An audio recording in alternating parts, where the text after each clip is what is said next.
Going on, everyone? So NBA basketball is officially here. It is just preseason, but I am so pumped, so excited, and I cannot wait. And every year there are a team or two, usually from each conference, that really surprise people, right? You saw teams like Utah last year, really like they were the number one seed for a while. They kind of took a step back. Things kind of settled in a little bit, but I think a lot of that was also they just were like, we're not winning anything this year. Let's go get better draft picks, stuff like that, right?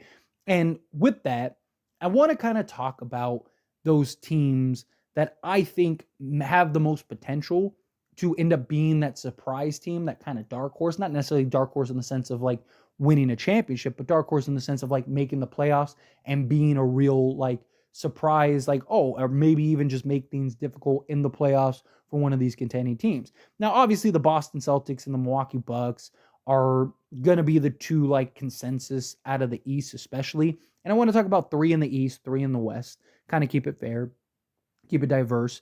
But when you're talking about the East specifically, it's probably one of these two teams that are going to end up coming out of the East. Philly, we'll see how that goes. You know, the Knicks, I still think are like a piece away.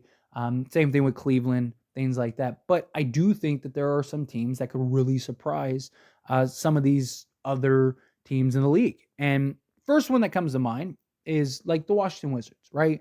Now, again, I don't see them winning an NBA championship or anything like that, but getting into the playoffs or potentially making even just the play in and maybe coming out of the play in into the playoffs, I think that they're a team that could do that. Tyus Jones has been very good as a starter for the Memphis Grizzlies. And by a lot of metrics, the Grizzlies were better with him than with Ja Morant. Now, obviously, Ja Morant's the better player, and he is their star, their superstar. But Tyus Jones is a guy that many people, myself included, has wanted to see what does he look like as the main floor general on a roster. You know, Jordan Poole is a guy that can absolutely go get buckets, and guess what? He's going to have the green light with the Washington Wizards. He's a guy that go get you easily 30 points a game. I wouldn't even be surprised because I imagine Washington probably gives Jordan Poole like the green light, like go ahead, just light it up. I wouldn't even be shocked if he leads the league in scoring this year, right? Especially the games where there's a little baddie sitting on the side. Oh man, come on, stop. The dude's going off for 60, right? Like I do like that. Kyle Kuzma, how does that look? They have a lot of really good young talent. My one question when it comes to Washington is just defensively. Like, how are they going to be defensively? Where I think offensively, I wouldn't be shocked if they're one of the better offensive teams. I don't think they're going to be top 5 or anything like that, but it wouldn't shock me if they are, maybe even top 10. Because like I said, they have several guys on this roster that can absolutely go get buckets, right? And absolutely put the ball in the hoop. Problem is there a conflict between Kuzma and Poole for, dominance as the number one option, right? Or are they both kind of willing and okay? Um, I want to see, a fair amount of Daniel Gafford. I think he has a lot of potential for that team, right? They got a squad. They really do. They got a very good, young, talented squad. And I'm really curious to see how that all plays out for them. My guess is that we're probably looking at something like a Tyus Jones, Jordan Poole, a Denny, Kyle Kuzma, and then Daniel Gafford maybe as like the 5 that go. But regardless, however it shapes up, I really think Washington could end up being that team that surprises people. Next up, the Indiana Pacers. Now, Indiana, they want to win. And I actually think, I mean, they were a pretty pleasant surprise last season. So I don't think it's going to be a shocker if they're pretty good this season. I do think that they like heavily overpaid for Bruce Brown, but that's just my thoughts. But going and getting Bruce Brown, going and getting Obi Toppin, I think was great. I imagine Mathurin kind of takes the next step. Tyrese Halliburton has just been fantastic, and he was one of the best players on Team USA, and we've seen what that does for players, kind of taking the next step for Team USA. My guess is, you probably we'll see what happens with Buddy Hield, right? And do they end up moving Buddy Hield? But my guess is you probably look at something like, at least while Buddy Hield is on the court or on the roster, Halliburton, Hield, Miles Turner, do they go with Obi Toppin in the starting lineup? I could definitely see that. Maybe go something like that. Do you go with like Mathurin or Bruce Brown? I think Bruce Brown starts for them. So my guess is probably, like I said, Halliburton, Heald, Bruce Brown, maybe Toppin and Turner. That could be pretty solid. They were pretty good last year. They looked like a team that was, steadily and ready to go make the playoffs and make that step. They want to win. And I think that they're in a position to do so. They got some good depth, some good versatility. And I, like if I had, out of like the three that I name on this, they're probably this and then the next team I talk about, I think are the two most likely, right? I think Indiana, you can make an argument Indiana wouldn't even be like a shock to make it because again, they have a squad. They have a really good squad. And they were 11th last year, but they for a good stretch were like what? As high as 4th, I think. 4th or 5th, something like that for a while, and then they kind of like went on those losing streaks. It just kind of became a different game, but look forward to Indiana. Next up, Orlando. If I had to take anybody, I think it's Orlando. I think Orlando takes that next step. I think Paolo Banchero will be better this year than he was last year. I think him playing with Team USA, just like Halliburton, is really going to help. But Orlando, the last like 2-3 years, Orlando has had a stretch. It's been like a month stretch each year where they are literally the best team in basketball on both sides of the ball. Number one offense, number one defense for that month stretch. Is this the year that they finally put it together to where they can do it for an entirety of a season? Not saying that they're going to be number one in offense and defense for the whole season, but I mean, like, can they can they find that middle ground? Where they're top 10 offense and top 10 defense or something like that. To where now they're, maybe like a 5th or 6th seed in the Eastern Conference. Right? Like I said, I don't want to mention teams like obviously Milwaukee Celtics, Sixers, right? Cavs, Knicks, and Nets. Those are the teams that are kind of expected. Same thing with the Heat, are kind of expected to make the playoffs. Atlanta probably, but I look at the list and I think Orlando's better than Toronto. I think they might be better than the Bulls. I think they might be better than the Hawks. Again, can they just put it all together? Their roster is deep, like with talent and youth. Problem is they got too many guards. Like they got too many of like the same position players, right? They have a ton of guards and like a ton of centers, right? Orlando, I think, needs to at some point look to kind of consolidate some of this, right? Like there's already a bunch of talk of them trading guys like Cole Anthony, right? Jonathan Isaac, I think that they keep just because I don't think he's going to have the trade value and you kind of like want him to hopefully turn into something. But like, at what point do you trade like Cole Anthony and like Suggs and stuff and start going a different direction, right? Like, because again, you have Fultz. Fultz has been great for them. They drafted Black. So that guy's very likely going to be their point guard of the future.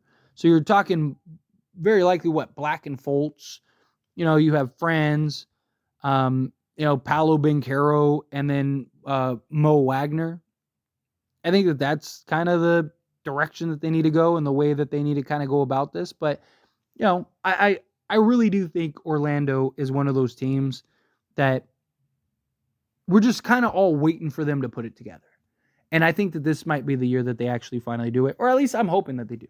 Right? I'm not an Orlando fan. If you're familiar with me and my content, I'm a Laker fan, but I'm always rooting for, the underdogs to kind of step up, right? Who doesn't like a good underdog story?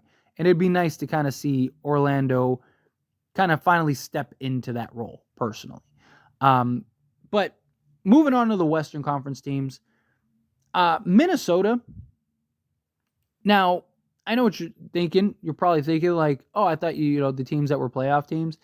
Like, problem is, I don't think, like the West, I think is more unlikely than anything, right? Because I think the West is going to be pretty straightforward, right? I think you have like the 6 teams that are the best 6 teams that are going to continue to be the best 6 teams.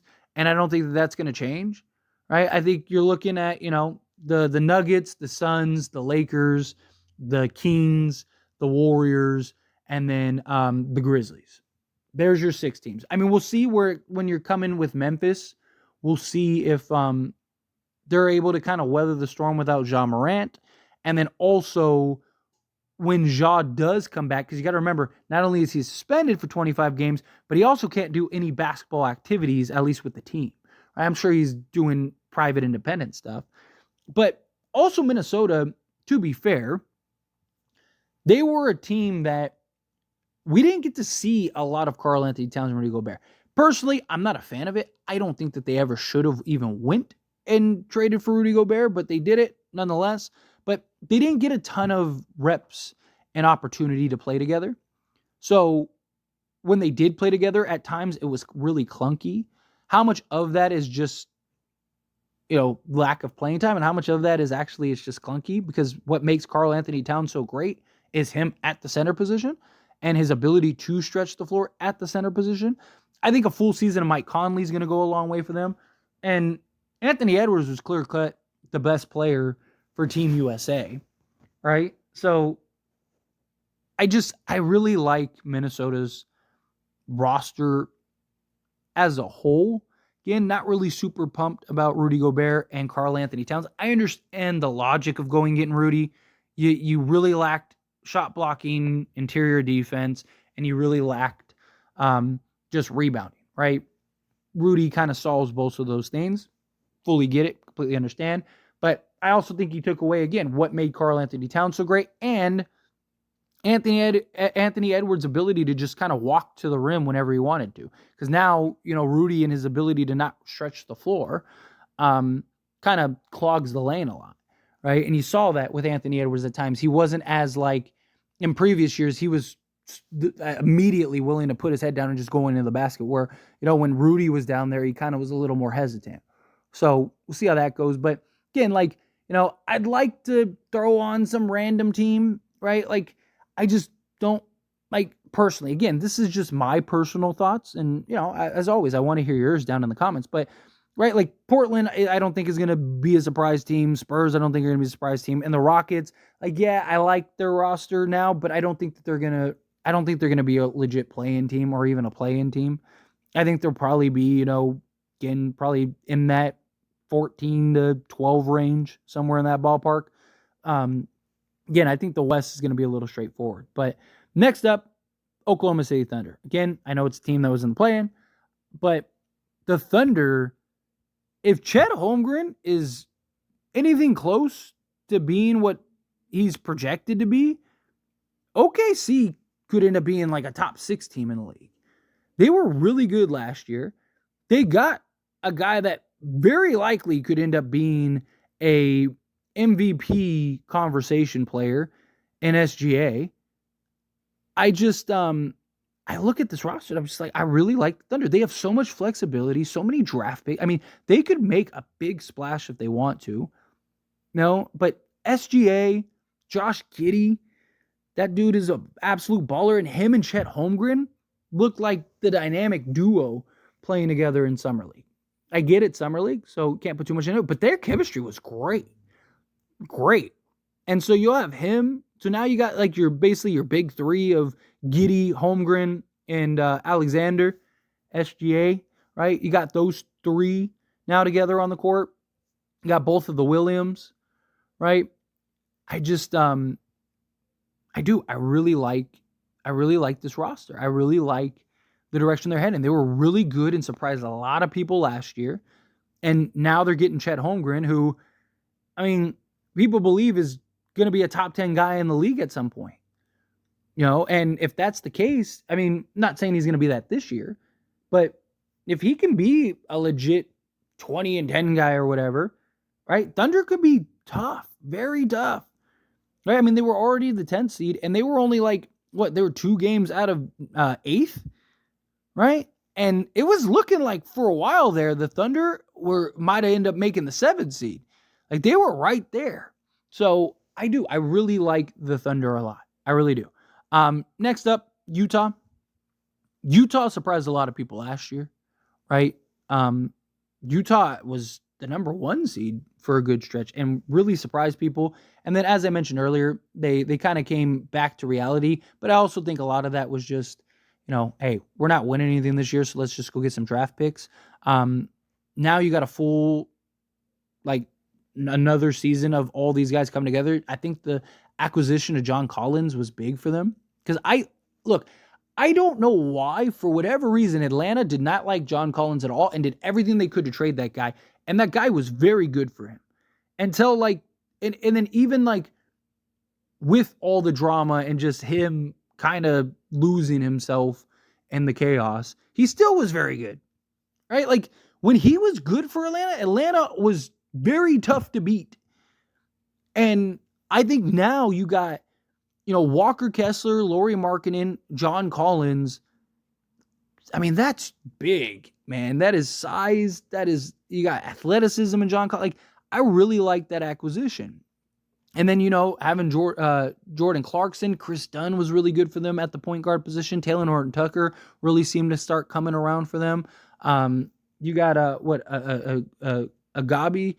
Feel like I butchered that name, but he was like lights out for them, right? I mean, like Utah is a team that, again, I don't think that they're winning a championship or anything like that, but I think could make some real noise. I do. I really think that they could give some teams a run for their money this season and just be a tough out. And I really think could be a team that ends up making the playoffs. I really like the way their roster is. They got good size, good versatility. They should be a good 3-point shooting team. How are they on the defensive side? We'll see. Time will tell in that regard. But I think that they have all the pieces to be successful, right? It's just, can they put it together like they did last season, but sustain it rather than kind of coming back to reality. If they can, then again, good luck beating them. Good luck. But anyway, as always, this is a discussion, so I pass the question on to you. Let me know your thoughts and opinions down in the comments below. What do you think? Do you like my list? Do you not? Do you have a list of your own? Do you have specific players in mind? How do you feel? Love to hear it. Let me know down in the comments.